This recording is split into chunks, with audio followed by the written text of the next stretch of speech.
আমাদের এই গরু যদি না বিক্রি হয় আমরা কিভাবে দেবো? 65,000 টাকায় বিক্রি করে দিল, তার কাছ থেকে নেওয়া রয়েছে 50,000 টাকা, 15,000 টাকা বাকি।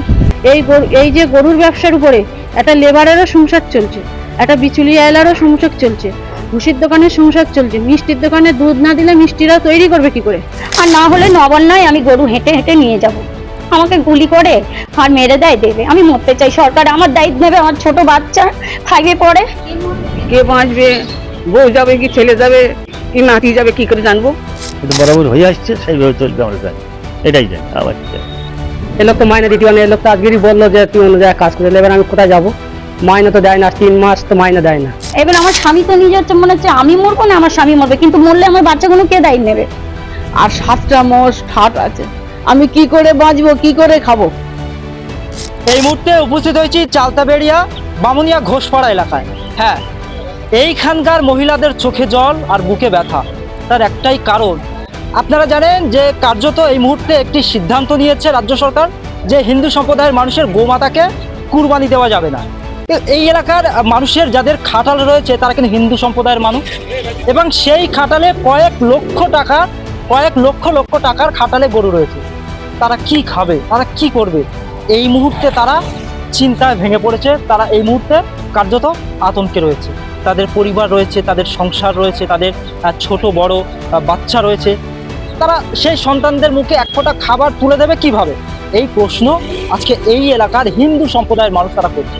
আমরা কথা বলবো এই এলাকার যারা হিন্দু সম্প্রদায়ের মানুষজন রয়েছে তাদের কি বক্তব্য, কেন এই সিদ্ধান্ত নেওয়া হলো এবং তারা কতটা চিন্তিত রয়েছে, শোনাবো আপনাদের। আমরা দুই স্বামী স্ত্রী দুজনাই অচল। আমার স্বামী 5টা অপারেশন করেছে, 2 বছরে 2.5 বছরের মধ্যে ব্রেন অপারেশন করেছে। আমার স্বামী কাটতে পারে না, ওই লোকজন নিয়ে আর এই ব্যবসা চালানোর জন্য 15 লাখ টাকা ব্যাংকে লোন করে আর এই খাটাল চালানো হচ্ছে। আর 7টা মোষ ঠাট আছে, একটা এইটা বিক্রি করে আবার সেই টাকা তারা সে ফেরত চাচ্ছে, বলে ওই মাল বিক্রি করে টাকা আমার দেবে। 65,000 টাকায় বিক্রি করেছিল, তার কাছ থেকে নেওয়া রয়েছে 50,000 টাকা, 15,000 টাকা বাকি। আর সে বলছে যে মোষ আমি নেবো না, আমার মোষ বিক্রি করে আমার টাকা দেবে। আর 7টা মোষ ঠাট আছে, আমি কি করে বাঁচবো, কি করে খাবো? সবারই লোকসান, এই ভারতবর্ষের লোকের সবারই লোকসান। এই কারবার থেকে কত লোক করে খাচ্ছে। এইবারে ধরো এই বছরটা বাদ দিয়ে যদি সামনে বছর থেকে ঈদের পরের থেকে যদি এটা কোনো কিছু করতো তাহলে অন্য ব্যবস্থা নয়, লোকে নিত, যেভাবেই হোক লোকে মাল তুলতো না। ওই আমি অসহায়, আমি কি করে খাবো?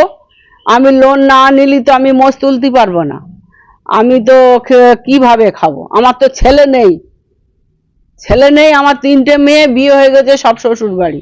আর এই মেয়ে অসহায় খুব, মেয়ের একটা চোখ দেখতে পায় না, মেয়ে বেশিরভাগ এখানে থাকে আর কম শ্বশুর বাড়ি থাকে। আমাদের তো প্রচুর ক্ষতি হচ্ছে, ক্ষতির তো কোনো তুলনা নেই। আমার বাবা তো লোন নিয়ে আমার বাবার কিছুই ছিল না। আমার বাবা 7 লাখ টাকা দিয়ে আমার বাবার অপারেশন করানো হয়েছে। আমাদের 3 জনের গয়না ফয়না সব ব্যাংকে বন্ধক। আমার বাবা আমাদের আর দিতে পারবে কিনা আমরা জানি না, গয়নার দরকার নেই, আমার বাবা ফিরে এসেছে এটাই যথেষ্ট। কিন্তু এই যে আমাদের তো করে খেতে হবে, আমাদের 3 জনের বিয়ে হয়েছে, সেই সামর্থ্য আমাদের নেই যে আমরা মা বাবার দেখবো। মা বাবা বলতে চাইছে যে যতদিন আমরা পারি, মানে 1 পা 2 পা করে যতদিন পারি ততদিন আমরা আমাদের মতন থাকি, খাই, তোরা তোদের মতন থাক। একেবারে যখন আমরা পারবো না তখন তোদের কাছে থাকবো, কি তোরা কি যেভাবে হোক আমাদের যেভাবে রাখবি সেটা তোদের ব্যাপার। কিন্তু আমার মা বাবার মিলিয়ে মাসে 7-8 হাজার টাকার ওষুধ লাগে, ওষুধ ডাক্তার দিয়ে সবকিছু। ওরা কাটা গাড়ি করে যেতে পারে না, গাড়ি ভাড়া করে যেতে হয়। 700-800 টাকা, 1000 টাকা গাড়ি ভাড়া করে। বাবার সিটি স্ক্যান করাতে হয় মাসে।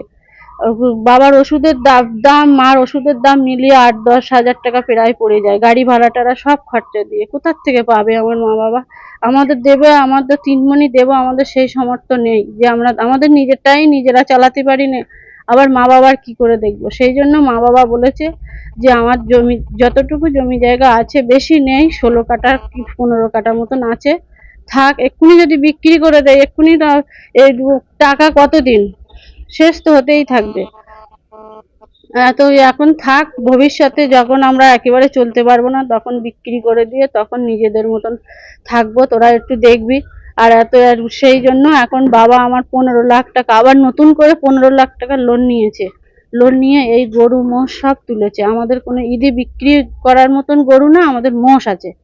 মোষ আমাদের দুধের গরু তা যদি হয় তো বিক্রি হবে, অসুবিধা নেই। কিন্তু ঠাট হয়ে গেলে বিক্রি হয়। কিন্তু এই যে বলছে ঈদ বন্ধ করে দেবে, ঈদ বন্ধ করে দেবে ঠিক কথা, কিন্তু অন্য সময়ও তো কসাইরা গরু নিচ্ছে না, নেয় না।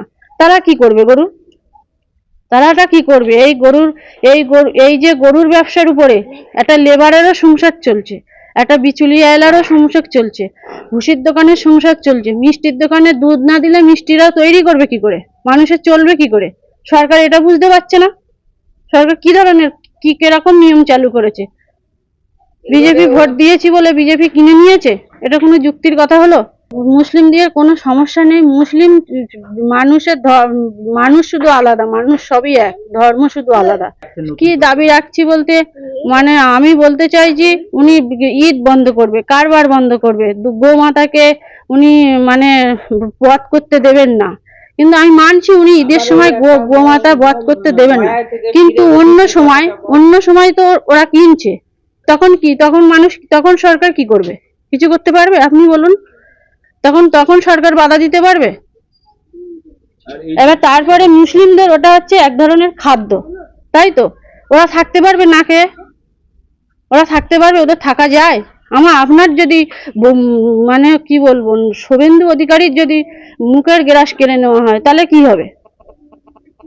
আমাদের তো আমাদের গ্রামটা, আমাদের এই এলাকাটা পুরো এর উপরে ভরসা করে আমাদের চলছে। এই তো আমার বয়স থেকেই, আমার এই 30-31 বছর বয়স, আমার বাবাও 30-31 বছর ব্যবসা করছে, এই ব্যবসাই করছে। আমার বাবা অন্য কোনো ব্যবসা কোনোদিন করিনি। আর এই সব যদি বন্ধ হয়ে যায় একটু অসুবিধা হয়ে যাবে। আর এমনি আমার ব্যাংকে লোন আছে 15 লাখ টাকা, আমার অসহায় ব্রেন স্ট্রোক হয়েছিল, এর জন্য লোন আছে। এখন প্রতি মাসে ওষুধ আছে, যদি বন্ধ হয়ে যায় তো মানে একদম মরে যাব, বাঁচার কোনো রাস্তা নেই। আর আপত্তি সমস্যা আমাদের কি? আমাদের কোনো সমস্যা নেই, এটা বরাবর হয়ে আসছে, সেইভাবে চলবে আমরা জানি, এটাই জানি, আবার কি জানি, এটাই কথা। আমার মাল্লা বিক্রি চলছে একদম শেষ পুরো শেষ, কোনো রাস্তা নেই। আর সরকারের দাবি করছে এইটাই যে গরু মোষ কেনা বেচা আমাদের চলুক, প্লাস ঠাট হয়ে গেলে আমরা বেচতে পারি, আবার আনতে পারি, এইটাই। আমরা তো আর অন্য কিছু করতে পারবো না। তাহলে আমাদের সরকার কোনো একটা পথ দেখিয়ে দেখ যে এই পথে থাকো, যাতে আমাদের সংসারটা চলে।